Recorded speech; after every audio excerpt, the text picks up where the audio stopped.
Chapter 37, Day 6. I ran and ran, till I couldn't run any more. I looked through the town, which I had first arrived to this nightmare in. To think the last 2 months of my life were about to go out the window, and I couldn't be happier. I've won. I've won this game and defeated this world. But at what cost? My sanity? I'm certainly never going to be the same ever again. My faith? After a god like him, I find it hard to believe in a real one. My life? These events will always control me, in one way or another. My love? I loved Eve and How. I love them with all my heart, and they're gone forever because of me. Who am I kidding? Won? I've lost far more than I've won. I walked to the center of town, to see that it was no longer the center where I had awoken. There were no more stores or sidewalks, and the power boxes were gone. In their place, a large, neon blue vortex appeared. It almost looked like a portal from one level to another in a fantasy game.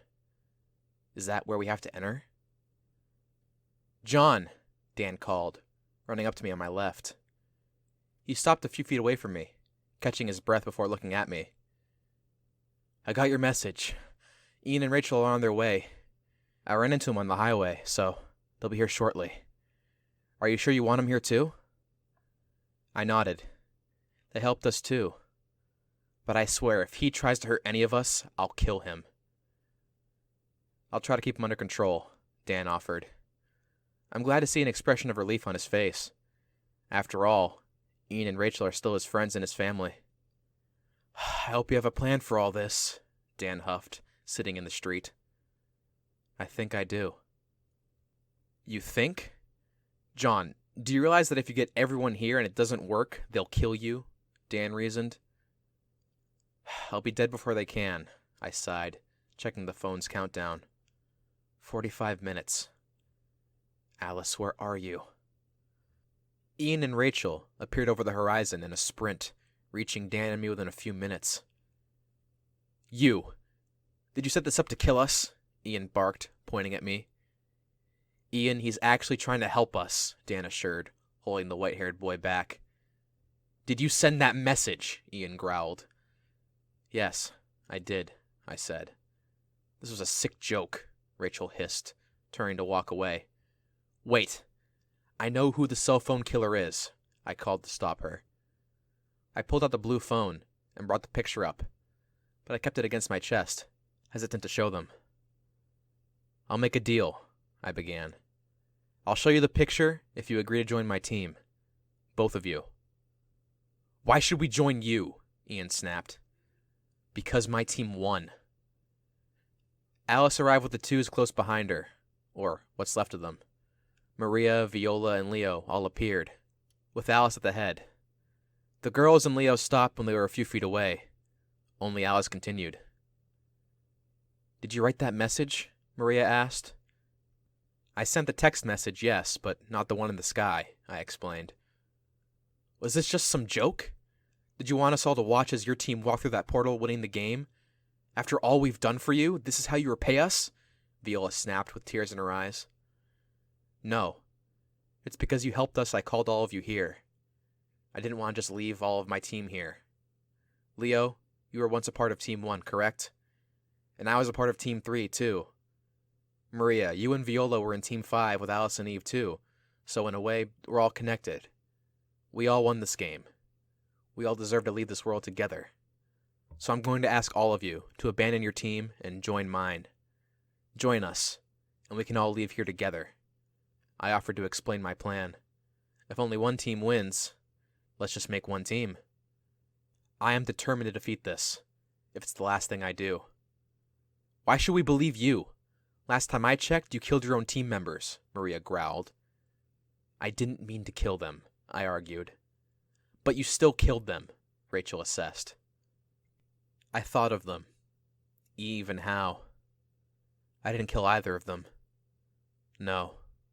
How killed Eve and then himself. Of course he was trying to shoot me, but he should have never taken the shot. He shouldn't have shot. Yes, I did. But on accident, I lied. Hal once took the blame for Eve, so I'll do the same for him. There's no reason to blame the dead. You still killed our friends, Viola yelled. So what? Yes, what I've done here was awful and unforgivable, but what does it matter now? We can't change it. People die. Get over it. We can still live, so why are we worrying about what-ifs? Don't you want to live? Do you want the Game Maker to win? If you do, just shoot me right now, and live the rest of your lives here, I snapped. I looked at the black cell phone to check my time. 15 minutes. I know my words are harsh, and you want to run from the idea of it, but the truth is that it's true. This is a game of survival, and sometimes in order to survive, we must give up our humanity. I came back to this world to help you survive, and now I'm offering freedom. Take it. So you admit to making a deal with the Game Maker, Ian trapped my words.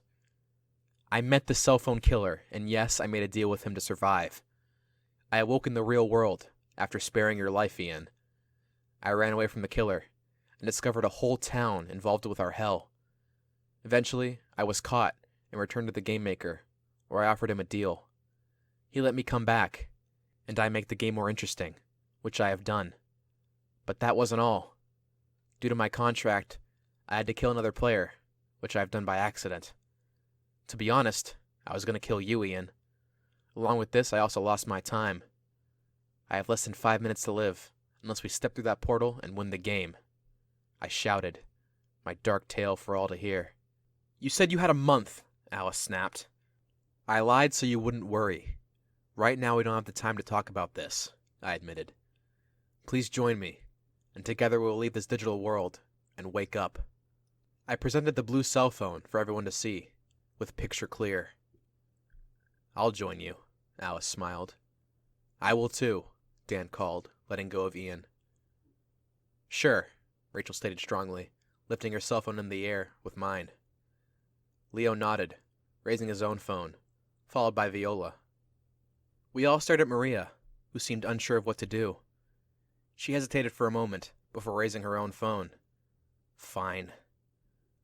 What about you, My voice cut out. Gray eyes widened as I dropped the blue cell phone to the ground, placing both hands around my neck loosely. I began to wheeze, bending over my knees. I gasped, trying to make any audible noise with no avail. Fingers clawed at my throat to remove the hands that weren't really there. He's suffocating me. I stood with wobbling knees, limping over to the gate of blue. If I can just get through, he can't kill me. I can still win. I only made it about halfway to the gate before falling against the cold concrete. My vision was beginning to tunnel as a lack of air was getting to me. I tried desperately to breathe. I can't fight against my attacker if he's not actually here. I'm so close. I can't die here. I can't. Dan ran over to me, with Leo as well. The two helped me up, but my body had already given up its fight, with only my mind keeping me latched onto this world. They carried me over to the gate, trying to walk through, only to be blocked with a question against the blue spirals. Who am I? Rachel ran the blue cell phone to the three of us, hastily showing the photo to the screen of an ocean. The question faded away, only for the next to appear. What do I look like? Accepted. My eyes widened, as much as they could from the next sight. I don't know if the tears are from the lack of air or from my realization. Either way, they were of defeat. What is my name? What's his name? Maria asked, as the others joined around us, all but Alice and Ian. My vision began to flicker, as I could no longer see the world around me. Only a fine white light and the end of a black sky covered my eyes. I could hear the mumbles of the others, but I couldn't really make out what they were saying. I could feel myself being dropped. It didn't hurt. In fact, it didn't feel as if it was my body. It was more like I was just watching a movie. I no longer felt pressure against my neck. I don't really feel anything. I'm not breathing, but I don't think I need to anymore. Well, I didn't win, but I came close. In a sense, I did win. I gave everyone hope. I was their rock. So if I die now, I know I at least gave them half the puzzle. It's all up to them now. We are all one team. No more territories, no more fighting, no more killing. We are all one. Or should I say, they are all one. Alice's voice broke me from my surreal thought. She screamed louder than anyone else. She screamed for the world to hear, and she was going to be damn sure that they heard. Tyler Clawden! The blackness I had fallen into seemed to gain more and more color with every second. I gasped as the air entered my lungs, and the world of shadows faded into reality. Or rather, this game. I opened my eyes to see the face of all the players surrounding me. I breathed in and out several times before even attempting to sit up. Alice, I coughed, sitting upon the concrete. How did you know? All eyes landed on the Hispanic girl. Her face was low and frightened, much like a wounded animal. When Brooke made a deal, it was to know his name, and I overheard it. I didn't say anything because I didn't think it was real, Alice explained, tears running down her face. I stood with the help of Dan and walked over to Alice. Alice's face was hurt and afraid, as I can only imagine, by the things she is thinking. I pulled the girl in and hugged her tightly. You just saved my life, I whispered into her ear. I love you, Alice. I never thought in a million years I'd ever say that. If I had known that I could feel like this about anyone, I would have made 1,000 deals with the devil, as long as they are safe. Please don't say you love me, because I can never say it back, Alice whispered, almost too low to hear. Then don't say it. I pulled away from Alice, with a bright smile. I turned away from her to face everyone, who waited eagerly to hear direction. We won, I declared. Cheers erupted from the teens, with tears of joy and relief. My eyes met with the portal's gate, with the words of our victory written as clear as day. Congratulations. Who wants to go home? I asked aloud in a cheerful voice. I'll go, Maria offered with a grin. She stood in front of the blue, letting the light hit her with its soft glow. The map took a short breath, walking into the spirals and disappearing from the world to awaken in the real one. I guess I'm next, the hunter joked, following Maria's lead. Viola looked at Leo, taking his hand in hers. Let's go together. With those 3 words, the photographer and the gymnast were free. My turn. Rachel smiled, walking into the light. She turned to us, right before the bomber disappeared. I'm sorry for everything. The killer, the engineer, and the gamer were all that was left in the world we've come to know as home and prison. Ian, will you join us? I asked, walking up to the boy with an open hand. This is a trap, he smirked, pretending that he still knows everything. No, it's not, Ian. Come on, all your friends are waiting for you on the other side. We can't stay here any longer, I smiled, unaffected by his words. I don't think I can, he shook. I could see the tears filling his eyes. You can. But I've been gone for so long. What if I can't be normal again? He cried. None of us can ever be normal again. But who says we have to be? Come on, Ian. Let's go home. The killer nodded, walking over to the blue light. He looked back at me with a genuine smile before leaving the digital world. Only Alice and I remained in this false reality. I stared at the girl, who crossed her arms against her chest like she had so many times before. You are something else. You know that, John? Alice smirked with a friendly expression. How so? I asked in the same manner. We've been in this game for close to 3 years, and then you just come in and beat it like it's nothing. I just found something I was willing to fight for, I complimented. So what's the first thing you're going to do in the real world? Alice questioned. I think I'll search up an old friend. Oh? What kind of old friend? She laughed, seeing through my words. The kind who likes to kick me when I'm down, but in the end will always be by my side, I replied. Hey, Alice. I paused to change the subject. Was this game really a bad thing? What do you mean? Of course it was, she spat, as if the words had angered her. I mean, in the end, Tyler, gave us all something we wanted. Hal told me once how much he hated being compared to his brother, but here that didn't happen. Eve said that she just wanted to be treated like a normal kid, instead of being looked down upon because she was sick. You got to make these wild and crazy inventions that couldn't exist anywhere else, and I stopped.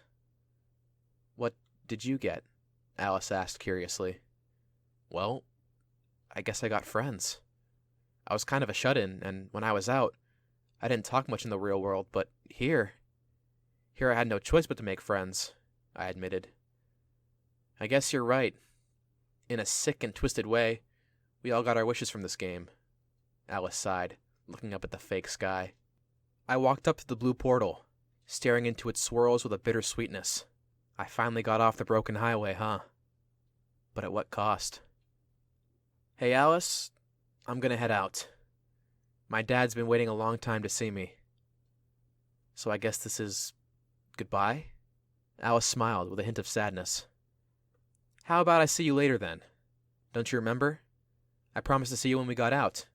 I smiled, waving to the girl as I stepped into the portal, saying goodbye to this false world. And I plan on keeping this one.